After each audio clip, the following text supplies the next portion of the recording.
En raison des différentes inondations observées dans plusieurs pays africains, les populations au Nigeria craignent cette année une montée des eaux en raison des changements climatiques et de l'ouverture du barrage de Lagdo au Cameroun. Dans une déclaration à la presse, le directeur général de l'agence météorologique nigériane, Manso Bakumatazu, a déclaré que le Nigeria ne connaîtrait pas une intensité d'inondation aussi élevée que celle observée en Libye. Le climatologue appelle cependant les autorités à adopter un système d'alerte précoce pour minimiser l'impact de toute inondation.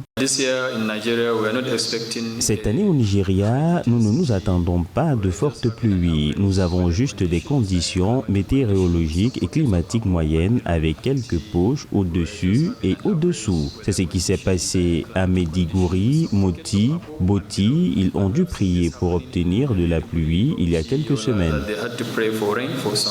Ces dernières années, les inondations ont fait des milliers de victimes et dégâts matériels estimés à plusieurs milliards de dollars. En 2021, l'État de Katsina a reçu 100 mm de pluie en une seule journée, une première en 100 ans. Pour pallier la situation, l'Agence de services hydrologiques du Nigeria et l'Agence météorologique du Nigeria fournissent des prévisions de précipitations en temps utile pour la gestion des catastrophes liées à l'eau.